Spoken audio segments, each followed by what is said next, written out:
Hi, good afternoon. It's Uju Dawudu again. I'm a communications intelligence consultant with an hyper creative presentation. I help people find the talents, that give the potentials, develop these talents into skills, and build these skills into businesses over time. I'm the organizer from Passion to Profit Trainings, which is henceforth going to be known as From Passion to Passive Income Trainings. Right?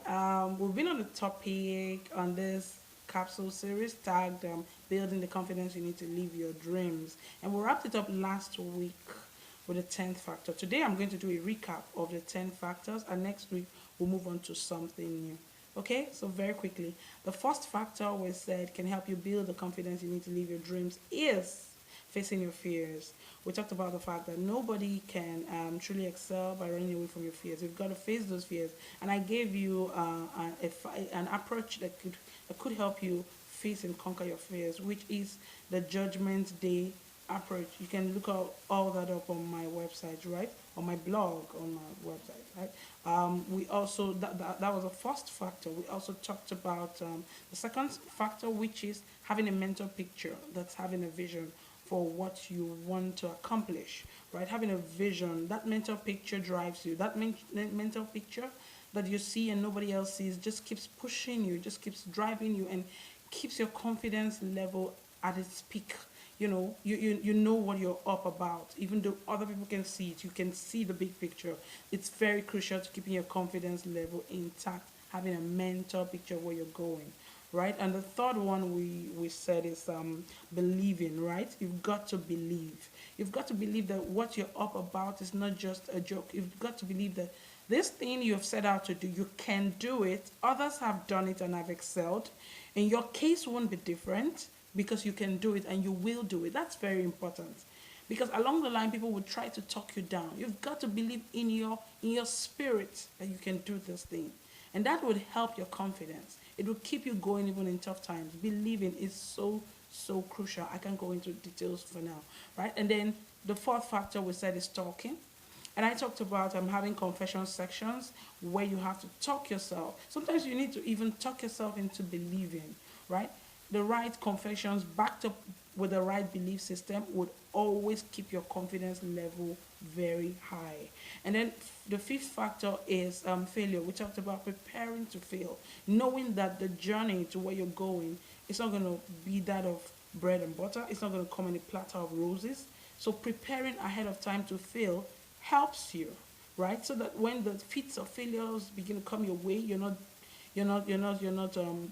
deterred. You're not thinking of going back to where you're coming from, right? You've got to prepare to fail. Somebody said success is 90% failure, and that's so true. Before you succeed, you must fail several times. So preparing to fail. So when those failures come, your confidence level is not shaken, right? So you've got to prepare to fail.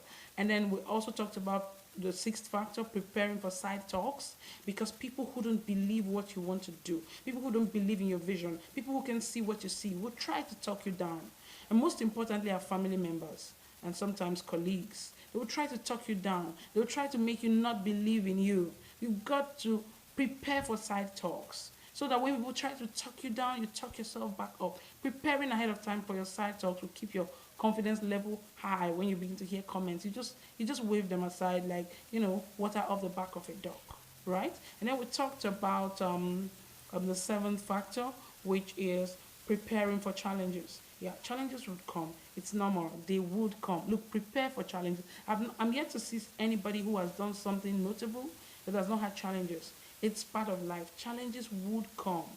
Your preparedness for challenges would help your confidence level when these challenges begin to come. I know of somebody who got off paid employment, and when the challenges came, he began to weigh his options whether or not to go back to paid. I've seen several other people who have gone back to where they're coming from because they weren't prepared for the challenges to come. You've got to prepare yourself because it's not going to be bread and butter. When you're fully prepared mentally, when these things begin to show up physically, it does not affect, it would not rather affect your confidence or your self-esteem. Everything will be in check. And then the eighth factor I said was goal setting. I talked about the opportunity cost of goals, the implication cost of goals, the smart D approach for making goals, and the smart F approach for getting goals. All of that you can find on my blog. I can't go into details now, but having goals largely help your confidence. Yeah. It makes you organized. It makes you focused. It makes everything clear. There's so much clarity when there's a goal. There's time attached to each milestone. It just makes you better prepared, and it boosts your confidence and self-esteem. So goal getting is our eighth factor. And the ninth factor is the supernatural, anchoring your confidence on the supernatural, something I call faith. I've seen people who've tried and come on, it's not always being smart that gets you there.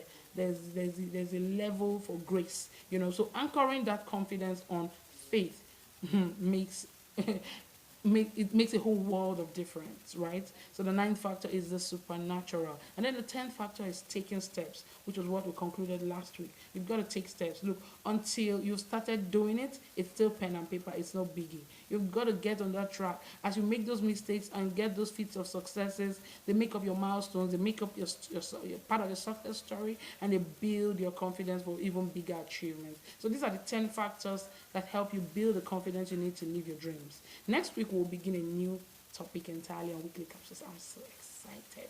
I don't want to get the cat out of the basket. You've got to be around next week to know what I'm talking about. So that's it on this week's capsules. Thanks for watching. I'll come your way again next week. I love you till I come. Stay blessed and stay out of trouble. Bye for now.